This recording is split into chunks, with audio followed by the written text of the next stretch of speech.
अवधूत चिंतन श्री गुरुदेव दत्त। दत्तावतारी संत श्री कावड़ी बुआનું જીવન ચરિત્ર આપણે શ્રવણ કરી રહ્યા છે। તો ગત પ્રવચનમાં આપણે જોયું કે વિઠ્ઠલનો દૈવી સંકેતથી વિવાહ થયો। એના પછી કોલ્હાપુરમાં એમના પ્રવચનો પણ ગોઠવાયા અને રાજપુરોહિતનો જે દ્વેષ ભાવ હતો એના થકી એને ગુંડાઓ મોકલ્યા, પરંતુ કાવડી બુઆએ એ ગુંડાઓને પણ પરાસ્ત કરીને દોરીથી બાંધીને રાજ દરબારમાં બીજા દિવસે સોંપ્યા છે। તે પ્રસંગથી બોધપાઠ થઈને વિઠ્ઠલે એમ નક્કી કર્યું કે જ્યાં દ્વેષ ભાવ હોય તો ત્યાં વધારે સમય આપણે રોકાવવું નહીં અને આપણી આધ્યાત્મિક ઉન્નતિ માટે એવા કોઈ સ્થળે આપણી સાધના ચાલુ રાખવી જોઈએ એ આધ્યાત્મના ટોચ સુધી આપણે પહોંચી શકીએ। નૃસિંહવાડીમાં ગયા તો ત્યાં પણ તેમને સ્વામી સમર્થે આજ્ઞા આપી કે કોઈક ગ્રંથની તું રચના કર। હવે આગળની વાત, નૃસિંહવાડીથી આગળ પ્રસ્થાન કરતા રસ્તામાં જંગલો આવતા હતા અને તેમાં ચિત્તા વાઘ અને જંગલી ડુક્કરોનો પણ ત્રાસ હતો। જંગલમાં જો મુકામ કરવાનો થાય તો જંગલી શ્વાપદોનો અવશ્ય ભેટો થાય તેમ હતું।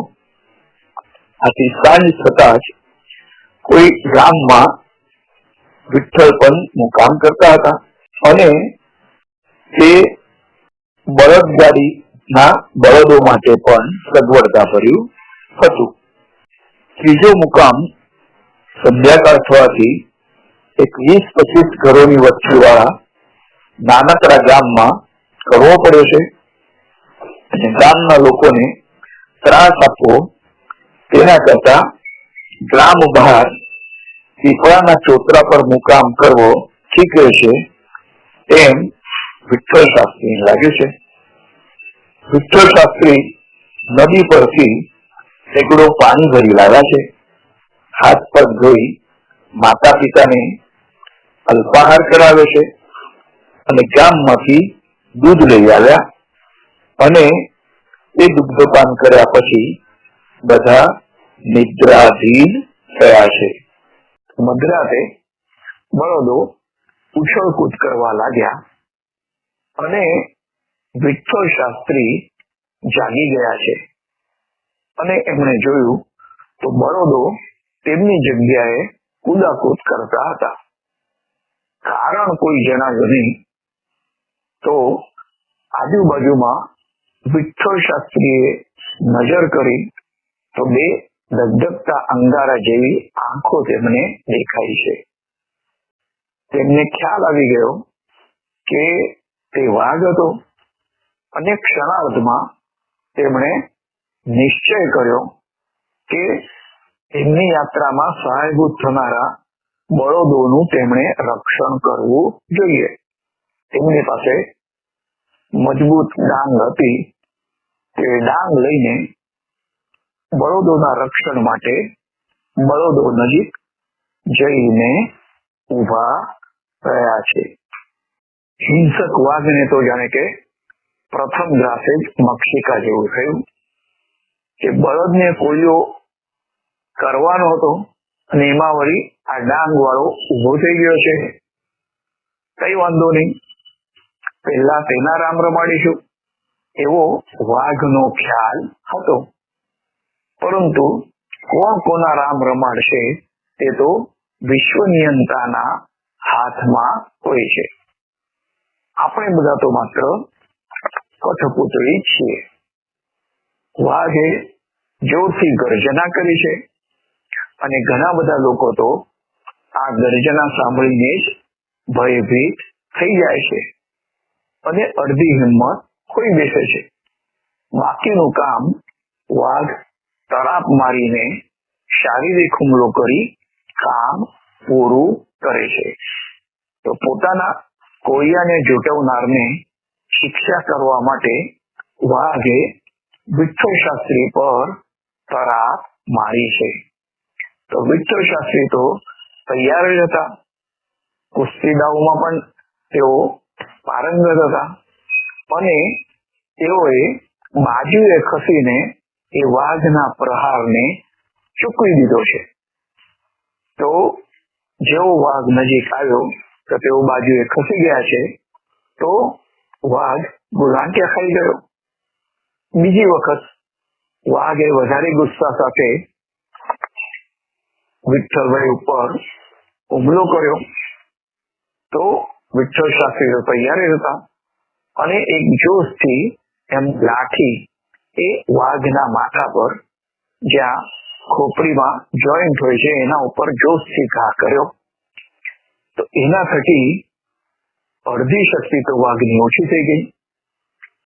છતાં વાઘ ગાંજો જાય એમ ન હતો. ફરી એને બીજી ત્રીજી વાર હુમલા કર્યા.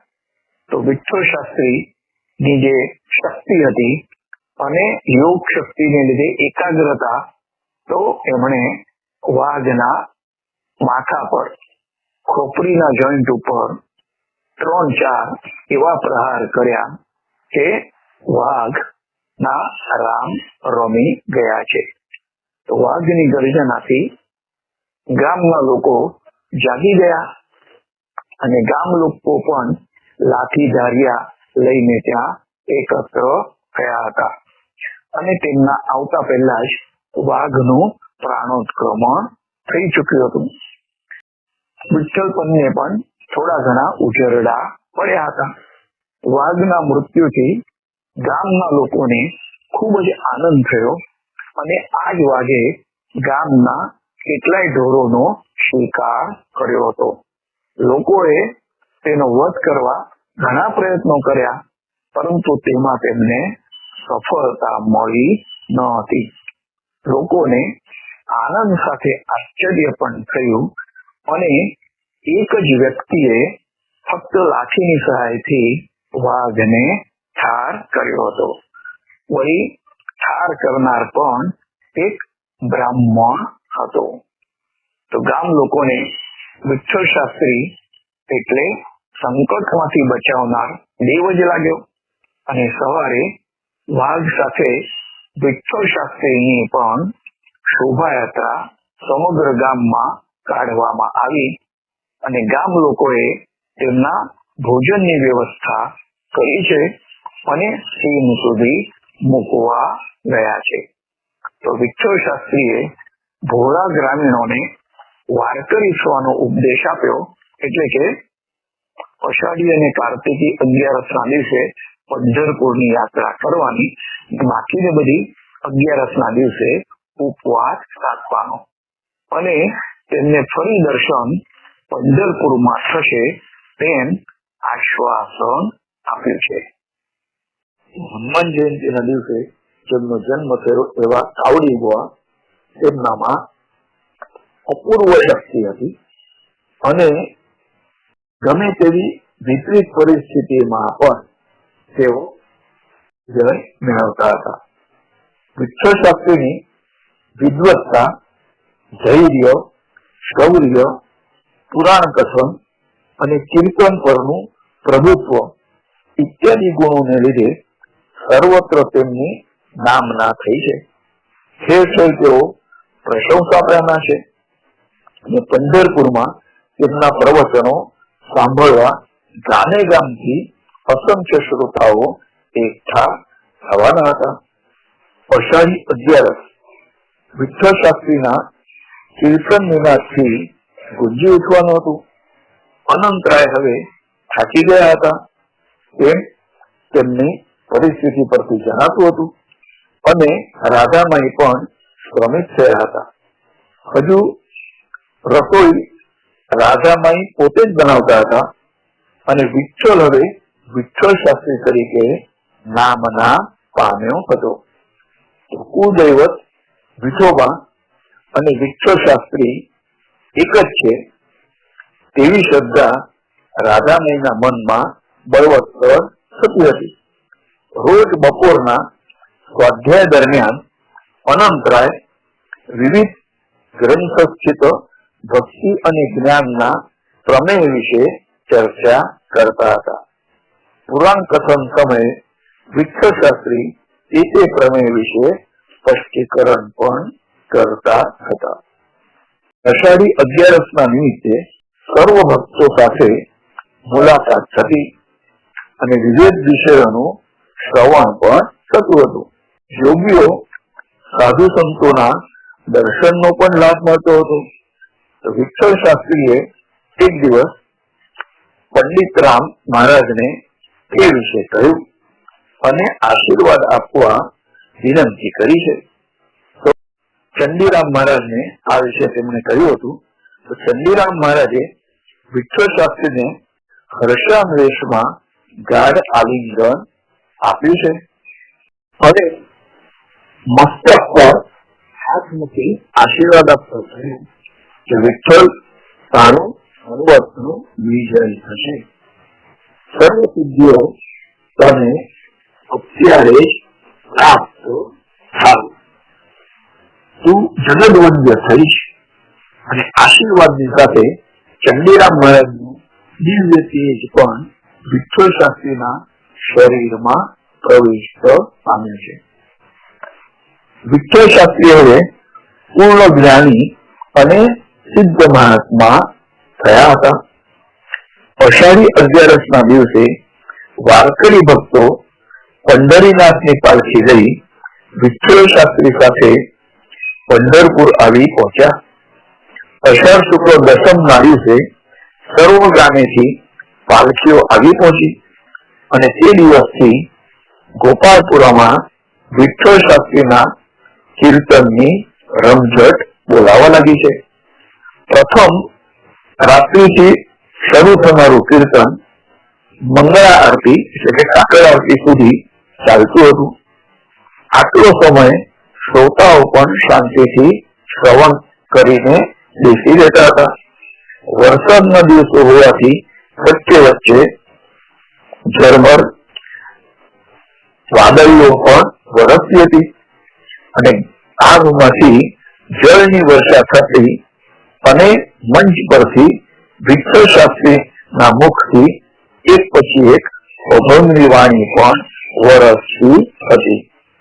તો ગોપાળકાળની સમાપ્તિ પછી સર્વને ભક્તરાજ નિમ્બરાજના સ્મરણ થયા છે. તો નિમ્બરાજને સ્વયં પંઢરીનાથ પ્રસન્ન થયા હતા અને તેમના જ વંશજ અને અવતારી વિઠ્ઠલ શાસ્ત્રી પર પણ પંઢરીનાથની થયેલી કૃપા બધાએ અનુભવી છે.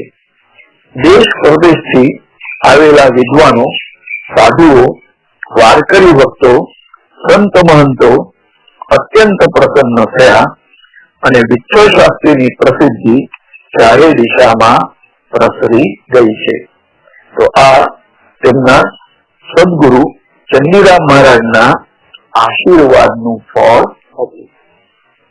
તો આ રીતથી કાવડી બુઆ જે અનેક સ્થળોએ યાત્રા કરવા જતા, તો દરેક સ્થળને કોઈ અવનવા સારા કે નરસા અનુભવો થતા હતા.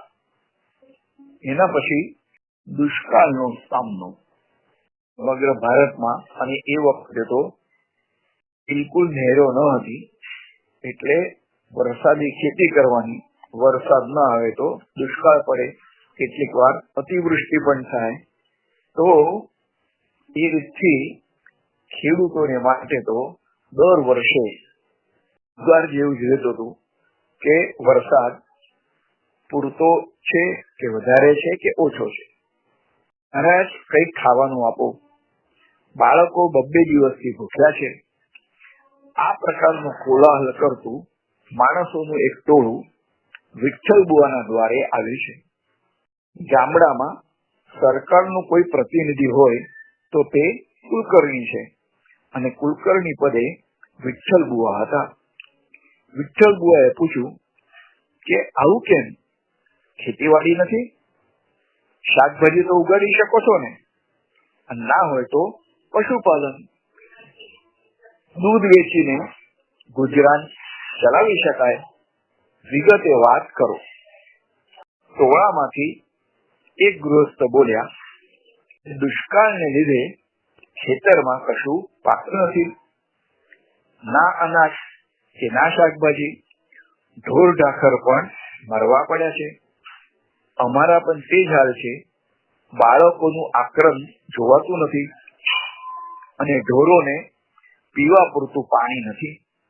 કુવાઓ સુકાઈ ગયા છે, નદીઓના પટ સાંકડા થયા છે અને વૃક્ષોના પાંદડા ઝાડ પરથી ખરી પડ્યા છે.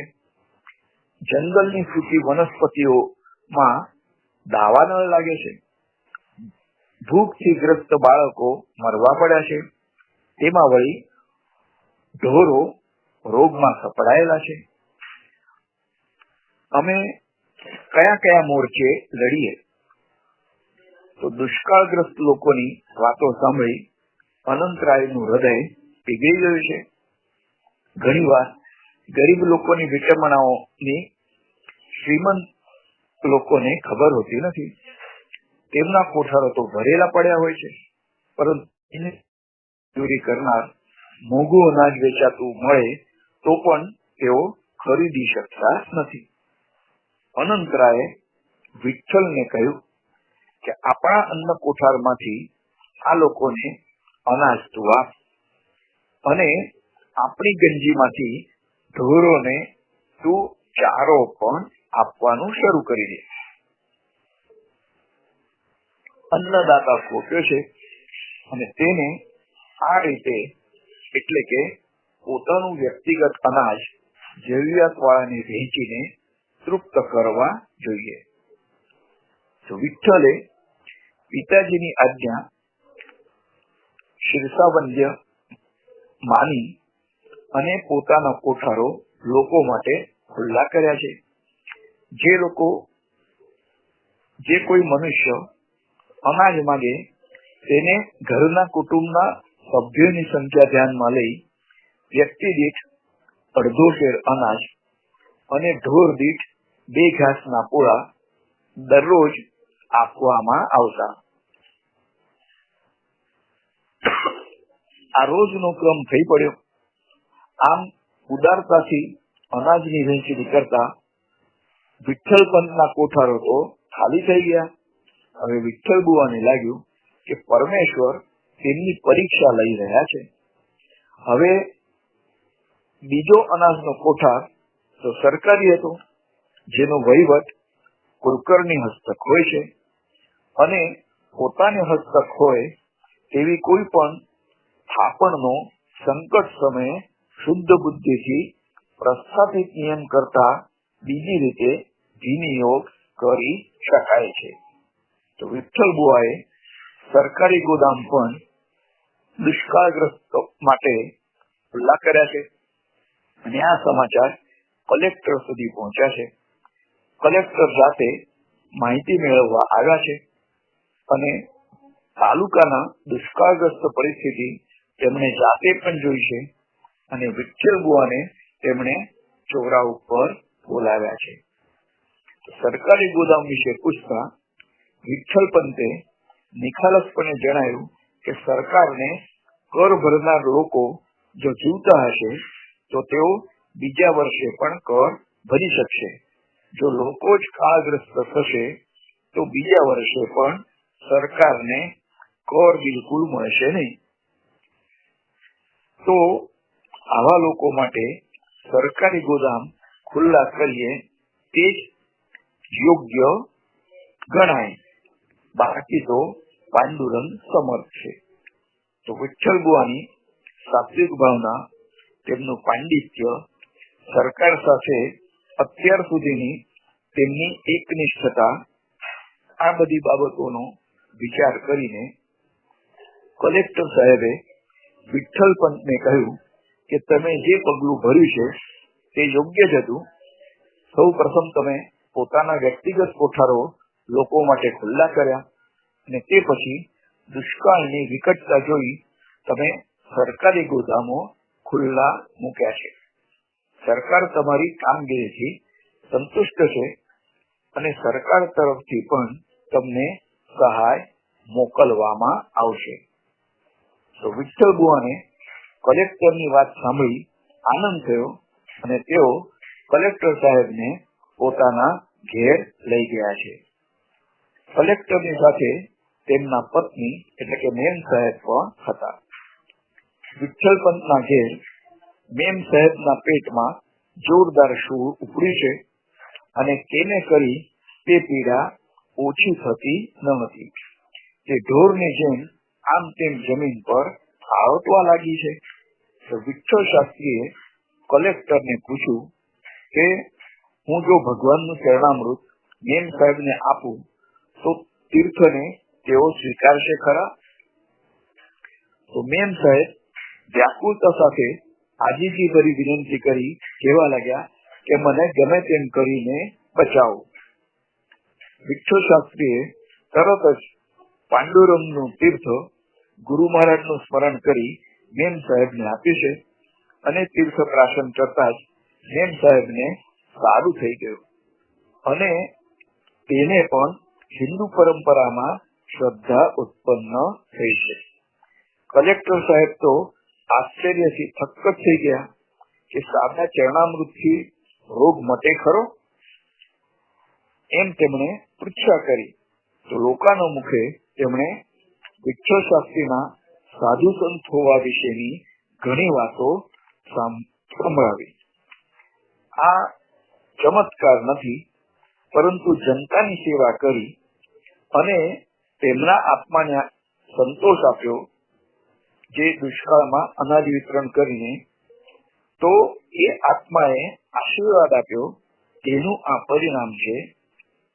અને આમ જીવાત્માને સંતોષ થઈને અંતઃકરણ પૂર્વકના જે આશીર્વાદ આપે છે તે પરમેશ્વરના આશીર્વાદ સમાન નીવડે છે. તો કલેક્ટર પણ પ્રજાપ્રેમી હતો અને તેને સરકાર તરફથી દુષ્કાળના કામો યોજીને લોકોને રોજીરોટી આપી, લોકોને અનાજ અને ઢોરો માટે ચારાની પણ વ્યવસ્થા કરી. ઠેર ઠેર કુવાઓ ખોદાવ્યા અને ઠેર ઠેર પાણી પણ પુષ્કળ મળ્યું છે.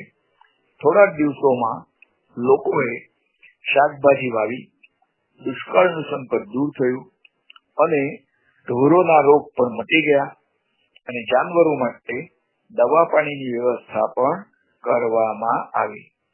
તો દુષ્કાળનો સામનો કરવા વ્યક્તિગત રીતે ધાન્યના કોઠારમાં સંગ્રહ પણ શરૂ થયો છે.